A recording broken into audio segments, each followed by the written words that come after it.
On this episode of China Uncensored, is it really a lie if you're just not telling the truth? Hi, welcome to China Uncensored. I'm your host, Chris Chappell. You know, it's a bad sign when the guy in charge of your country's statistics gets arrested for corruption, especially when one of the last things he says in public is this. We should say that we are full of confidence for the growth and operation of China's stock markets. That's funny, because on Tuesday, Chinese stocks fell to their lowest level in 13 months. Anyways, that was Wang Baoan, the, I guess now, former head of China's National Bureau of Statistics. He was arrested just hours after giving that speech. Ooh, talk about a tough crowd. Oops, did I say arrested? Because that's not what happens in the Communist Party. You get put under investigation. In Wang's case, for severe disciplinary violations. If you're not familiar with this type of Communist Party newspeak, under investigation is what they usually say about officials being taken down in Xi Jinping's so-called anti-corruption campaign. That's another newspeak phrase that means you may have done something corrupt, but you're actually being taken down for, most likely, political reasons. So far, tens of thousands of Communist Party members have been put under investigation. This kind of political takedown happens a lot in China, and it's not very transparent because the Communist Party is not actually a legal entity in China. It's an extra-legal entity. Not extra in a good way like getting that server at Chipotle who gives you extra guacamole. Extra legal like it exists outside the law.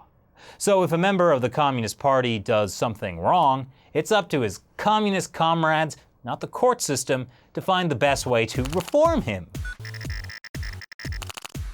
This usually involves getting sacked, put in detention with no lawyer or judicial oversight, followed by show trial. And of course, the worst punishment, denying the technically unaccused of their black hair dye. Now, so far there haven't been any specific charges leveled against Wang. In fact, it's not even clear whether the investigation is related to his role as head of the National Bureau of Statistics, because before that, he was China's Vice Minister of Finance. But the fact that Wang's most recent role is the guy in charge of reporting China's GDP figures, well, if you're thinking what I'm thinking, that's what everyone else in the world is thinking. It's a bit sensitive. And that's a problem because people already think China makes up its economic data. Officially, China's GDP is growing at 6.9%, the slowest pace in 25 years. But a lot of experts think it's actually much lower, despite what Wang claimed last week. You know, before he got put under investigation. But you gotta feel sorry for Wang. He had a tough job.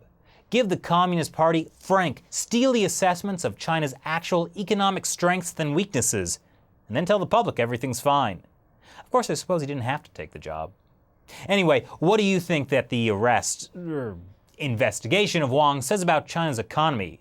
Make up your wildest guess, since we really have no way of knowing. Leave your comments below and subscribe for more episodes of China Uncensored. Once again, I'm Chris Chappell. See you next time.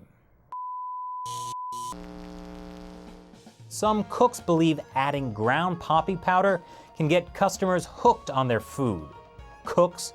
More like crooks. I mean, can you imagine adding a potent narcotic just to sell your product? I understand now that I have endangered the security of the Chinese government, and I've hurt the feelings of the Chinese people.